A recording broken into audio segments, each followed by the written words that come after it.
Asalaamu calaykum asxaabta kusoo dhawaada janalka.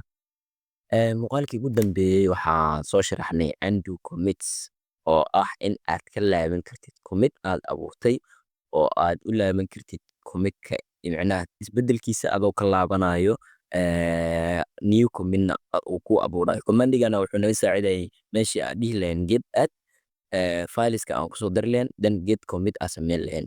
Labadii asaa noo qabanaya get revert. Marka wuxuu uu abuuraya commit cusub uu abuuraa isagoo jiro commitkii oo isbedelka ka jiray ayuu wuxuu ku dul abuuraa commit kale commitkan oo isbedel la'aan ah. Marka waa u laaban kartaa get check out waa dhihi kartaa waa soo fiiri kartaa commitkii hore.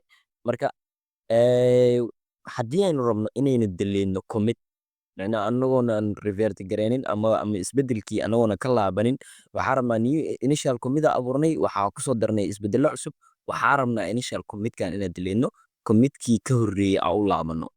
Marka simply waxaa isticmaalaynaa get result dash had id aa isticmaali doonaa. Wuxuu noo qabanaya wuxuu ka laabanaya isbedelkii uu commitka cusub la yimid asagoo deleedayay inta commit ee ka horreeyey. Masalan ba hadda kasoo qaadba waxaa rabnaa in aan u laabano commitka saddexaad inaan u rabnaa then simply idgiisa soo qaadanaynaa waxaa leenahay get reset had then waxaa la deleedi doonaa dhammaan inta commit ee ka horreysay macnaha inta commit ee ka horreysay way bixi doonaan.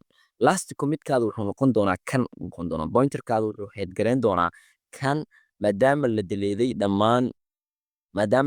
dhammaan wixii ka horreeyey. Marka mana lagula talinaya inaad mar walba isticmaashid commandigan oo ah get reset inaad isticmaashid mar walba. Wuxuu kaa deleedi doonaa dhammaan howlo badan qaban lahayd wuu kaa yareyn doonaa laakiin maaha wax mar walba oo inaad isticmaashid fiican. So aynu aragno kood ahaan aynu aragno ugu dambeysay waxaynu haysanay new commits.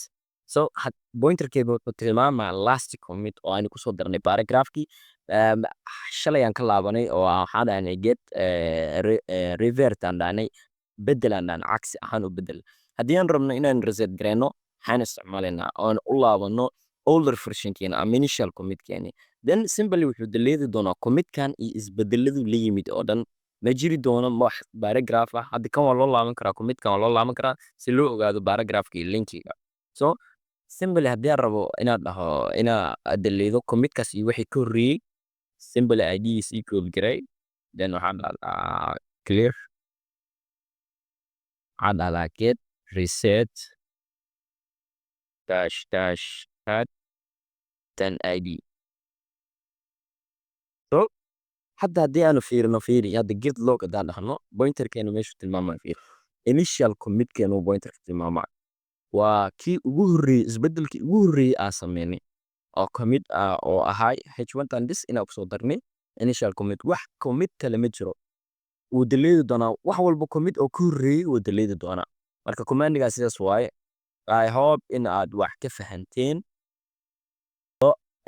Intaa koorsada ku jirnay waxaa soo sharaxnay intaasoo command oo I hope inaad wax ka fahantay oo ugu horreeyay get init oo ah inaad initialize gareysid get haddii aad initialize gareynin uusan kaa aqbali doonin commandigan oo dhan adaa wax commit gareyn karin file aadan ku diri karin oo ah starting pointiga wuxuu ahaa starting point.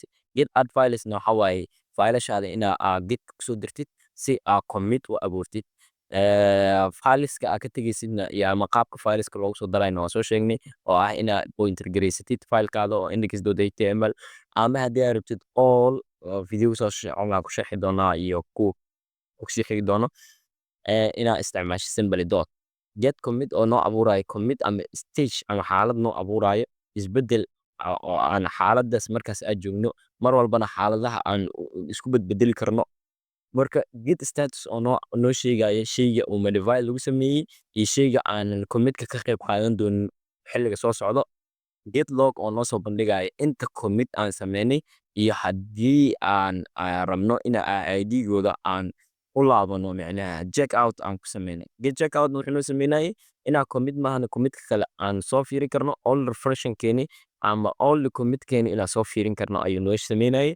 Get revert asana waxaa waaye in aan micnaha ka laaban karno undo aan samayn karno asagoo abuuraya new commit asoo abuuraya commit cusub get resetna waxa waaye in uu delete gareeyo commitkaas iyo waxyaabihii ka horreeyey isbedelada dhan inuu delete gareeyo laga soo bilaabo commitka ID-giisa u dhiibto haddii kan koowaad u yahay kan labaad ilaa waxyaabihii ugu dambeeyey aad samaysay dhan uu delete doonaa insha allah halka intaas